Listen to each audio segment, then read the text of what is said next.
Everyone, আশা করছি সবাই খুব ভালো আছেন। গুগল অ্যাডস মাস্টার ক্লাসের একটি নতুন ভিডিওতে আপনাদের সবাইকে আন্তরিকভাবে অভিনন্দন জানাচ্ছি।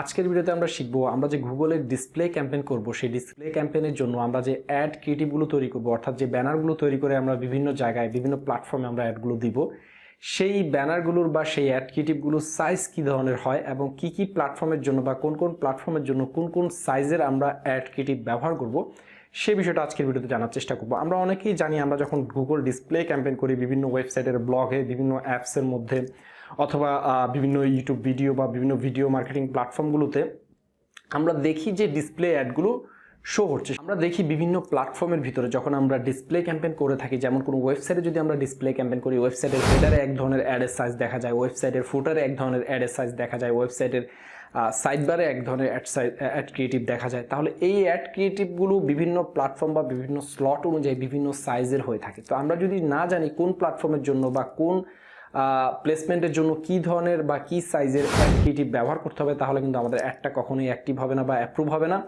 এবং আমরা কিন্তু নানান জটিলতার সম্মুখীন হব। তাই আমাদেরকে প্রপার ওয়েতে সঠিক সাইজের অ্যাড ক্রিয়েটিভগুলো তৈরি করা শিখতে হবে এবং জানতে হবে। সুতরাং আজকের ভিডিওটি অনেক ইম্পর্টেন্ট, কোথাও না টেনে কোথাও স্কিপ না করে সম্পূর্ণ ভিডিও দেখার চেষ্টা করবেন। ভিডিও শুরু করার আগে একটি কথা না বললেই না, আপনি যদি আমাদের চ্যানেলে নতুন দর্শক হয়ে থাকেন এবং ডিজিটাল মার্কেটিং শিখতে চান, তাহলে অবশ্যই আমাদের চ্যানেলটি সাবস্ক্রাইব করবেন এবং নোটিফিকেশন বেল বাটনটি অন করে রাখতে ভুলবেন না। তো চলুন শুরু করা যায়। আমি চলে এসেছি আমার কম্পিউটার স্ক্রিনে। আজকে আপনাদেরকে আমি দেখাবো যে ডিসপ্লে ক্যাম্পেইন যখন আমরা করব তখন অ্যাড ক্রিয়েটিভ কি কি ধরনের হয় বা কি কি সাইজের হয় সে বিষয়ে আজকের ভিডিওতে আইডিয়া দেওয়ার চেষ্টা করব। তো আমরা এর আগের ভিডিওতে আপনাদেরকে ডিসপ্লে ক্যাম্পেইনের অনেক ইম্পর্টেন্ট বিষয়গুলো নিয়ে কথা বলেছি। তো আজকে আমরা অ্যাড তৈরি করব। তো অ্যাড তৈরি করব না, আজকে অ্যাডের সাইজ সম্পর্কে ধারণা নিব এবং নেক্সট ভিডিওতে আমরা অ্যাড তৈরি করে দেখাবো। এবং এটার ভিতরেও রেসপন্সিভ অ্যাড রয়েছে এবং দুইটা ভেরিয়েন্ট রয়েছে, সেই দুইটা ভেরিয়েন্টে আমরা আপনাদের মাঝে আলোচনা করার চেষ্টা করব। তো প্রথমে যখন আমরা অ্যাড ক্রিয়েশন এই সেকশনটাতে যে প্লাস আইকনে ক্লিক করব, তখন দেখেন দুইটা প্ল্যাটফর্ম আমাকে দেখাচ্ছে। একটা হচ্ছে রেসপন্সিভ ডিসপ্লে অ্যাড, নাম্বার 2 হচ্ছে upload display ad, and third position হচ্ছে কপি এক্সিস্টিং অ্যাড। তো রেসপন্সিভ ডিসপ্লে অ্যাডটা মানে, এটা নিয়ে আমরা আলাদা একটা ডেডিকেটেড ভিডিও থাকবে, সেখানে মানে হচ্ছে এমন একটা অ্যাড যেটা যে কোনো প্ল্যাটফর্মে যে কোনো স্লটে যেটা অপটিমাইজ হয়ে যাবে, সেটা হচ্ছে রেসপন্সিভ ডিসপ্লে অ্যাড। আমরা এটা করাও শিখবো। আপলোড ডিসপ্লে অ্যাড এই সেকশনটাতে যদি আমরা ক্লিক করি, তাহলে আমাদেরকে এখানে একটা অ্যাড তৈরি করতে বলছে, যেটা কি করতে হবে, যে ফাইলগুলোকে আমাকে আপলোড করতে বলছে এবং একটা ফাইনাল ইউআরএল থাকবে। এটা হচ্ছে আমার প্রথম ডিসপ্লে ক্যাম্পেইনের প্রথম স্লট, ঠিক আছে, প্রথম ধাপ। তো এখন প্রশ্ন হচ্ছে, আপনি এইখানে এই যে আপলোড করতে বলছে, এই জায়গায় কি আপলোড করবেন? এখানে তো আপনার কোনো আইডিয়াই নেই, ঠিক আছে, যে আপনার এখানে কি আপলোড করতে হবে। এখানে হচ্ছে ডিসপ্লে ক্যাম্পেইনে যে আপনি অ্যাডটা দেখাবেন, সেই অ্যাডটা এখানে আপনি আপলোড করবেন। এখন প্রথম প্রশ্ন হচ্ছে, আপনি যদি ক্লায়েন্টের হয়ে যদি কাজ করেন, গুগল আমরা তো প্রথমেই দেখেছি যে কিভাবে ক্লায়েন্টের জন্য কাজ করতে হবে, কিভাবে ক্লায়েন্টের জন্য এনসিসি অ্যাকাউন্ট খুলতে পারবো আমাদের নিজের জন্য, এবং সেখানে কিভাবে আমরা বিভিন্ন ক্লায়েন্ট অ্যাক্সেস পাবো, এগুলো নিয়ে তো আমরা প্রথম দিকেই আলোচনা করেছি।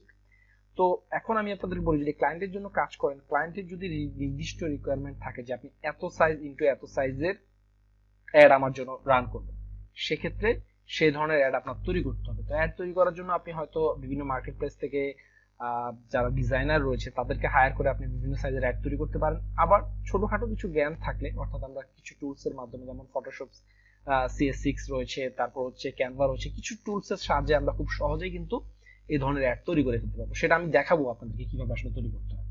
তো এখন হচ্ছে সাইজটা নিয়ে আমরা একটু কথা বলি। তো আমি আমার বাংলা ব্লগে আপনাদের জন্য, আমার একটা ইংরেজি ব্লগ রয়েছে, আপনারা জানেন, redoankawsar.com, সেখানে সব ইংলিশ কন্টেন্ট পাবলিশ হয়।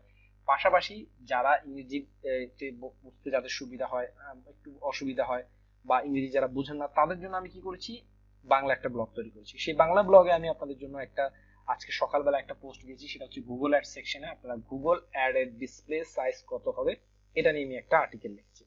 তো এখানে আমি আপনাদেরকে ডিসপ্লে অ্যাডের সাইজ এবং ডিসপ্লে অ্যাডের কিছু গুরুত্বপূর্ণ বিষয় সম্পর্কে শেয়ার করার চেষ্টা করছি। তার মধ্যে আপনি একটা জিনিস লক্ষ্য করেন যে ডিসপ্লে অ্যাডের ফরম্যাটটা কি হবে। মানে হচ্ছে আমরা যে অ্যাডগুলো তৈরি করব, ধরা যাক আমি আপনাদেরকে এক্সাম্পল দিয়ে বলি যে এটা হচ্ছে আমার একটা ওয়েবসাইট। তো এই ওয়েবসাইটের ভিতরে আমার একটা ডিসপ্লে অ্যাড রয়েছে। দেখেন এই যে ট্যালোইন্ডের যেই ইনস্টাগ্রাম মার্কেটিং বা একটা সোশ্যাল মিডিয়া অপটিমাইজ করা, সোশ্যাল মিডিয়া ম্যানেজ করার যে একটা সফটওয়্যার, এই ট্যালোইন্ডের যে অ্যাডটা আপনারা দেখতে পাচ্ছেন, এটা কিন্তু আমি বাই ডিফল্ট কাস্টম দিয়ে দিয়েছি এখানে।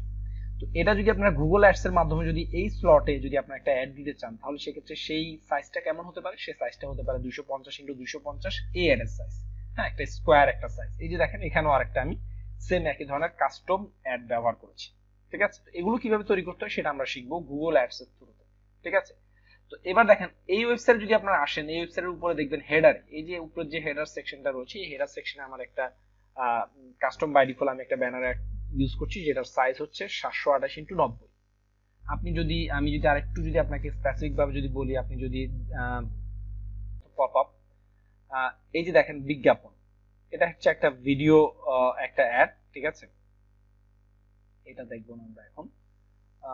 আমরা একটু স্ক্রল করে নিচের দিকে যদি যাই, এই যে দেখেন নেমচিপের একটা অ্যাড এখানে দেখাচ্ছে এই ওয়েবসাইটের সাইড বারে, যেটার সাইজ হচ্ছে 250x250 স্কোয়ার একটা অ্যাড। এই যে এখানে যে অ্যাডটা দেখতে পাচ্ছেন, এটা হচ্ছে একটা রেসপন্সিভ অ্যাড। ঠিক আছে, এটা যে কোনো প্ল্যাটফর্মে এটা অপটিমাইজ হয়ে যাবে এই অ্যাডটা। হ্যাঁ, এই যে এখানে যে অ্যাডটা দেখতে পাচ্ছেন, এটা হচ্ছে 728x90 সাইজের একটা অ্যাড, এবং এর নিচে যে অ্যাডটা দেখতে পাচ্ছেন, এটা হচ্ছে 250x250 স্কোয়ার সাইজের একটা অ্যাড। তো এই যে ডিসপ্লে অ্যাড গুলা বিভিন্ন প্ল্যাটফর্মে বিভিন্ন স্লটে বিভিন্ন ভাবে আপনাকে প্রেজেন্ট করছে, এটা তো একটা সাইজ রয়েছে, তাই না? তো এই সাইজটা কি? এই সাইজটা হচ্ছে, যে দেখেন এখানে বলে দিয়েছে যে এই যে ইমেজটা আমরা দেখলাম, এই ইমেজের ফরম্যাটের যে সাইজ সেটা হচ্ছে জেপিজি হতে পারে, মানে ফরম্যাটটা কি হতে পারে, জেপিজি হতে পারে, পিএনজি হতে পারে। আমরা জানি এগুলো হচ্ছে ইমেজ ফাইলের বিভিন্ন ধরনের ফরম্যাট, জিআইএফ হতে পারে, HTML5 হতে পারে, আরো বিভিন্ন ধরনের হয়ে থাকে। তো এই ডিসপ্লে অ্যাডের ফাইল সাইজটা কেমন হবে? এটা সর্বোচ্চ 150 কেবি।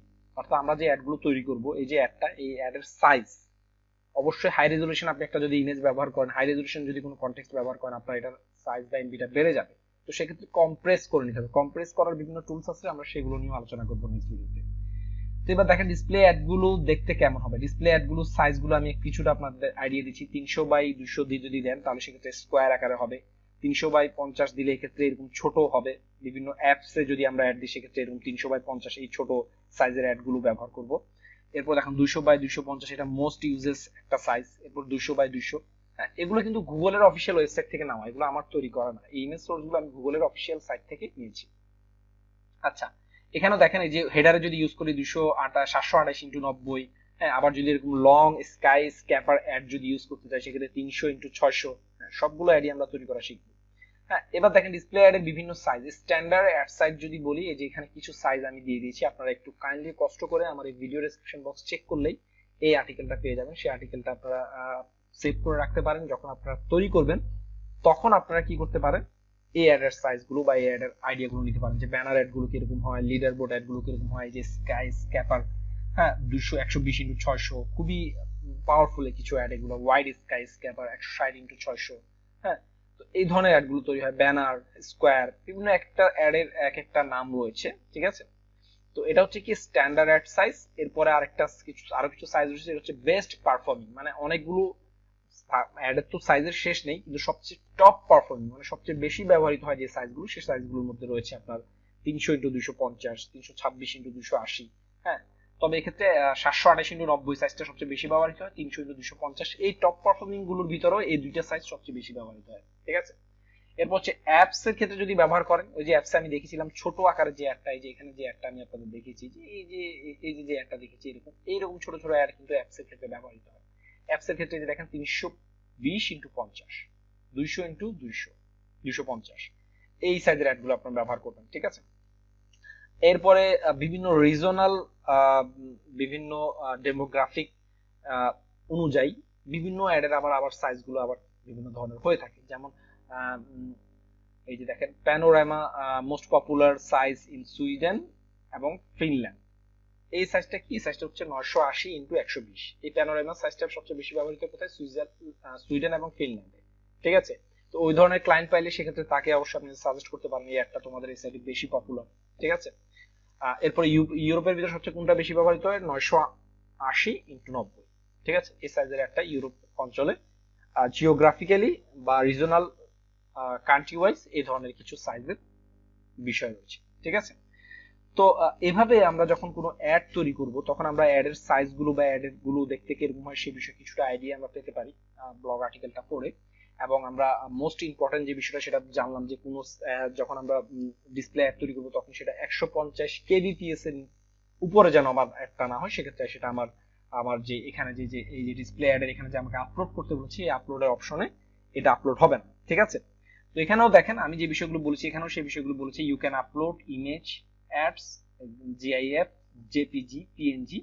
You can upload HTML5 or AMP HTML ads as a zip file আকারে এই দুটো ইউজ করতে পারেন। ঠিক আছে, তো HTML5টা সচরাচর যাদের অ্যাকাউন্টে হিউজ পরিমাণে যারা এক্সপেন্স করেছে বা খরচ করেছে বা খুব ভালো পরিমাণে অ্যাড যারা টেস্টিং করেছে তাদের অ্যাকাউন্টে সচরাচর HTML5 এই ধরনের অপরচুনিটি গুলো দেয়।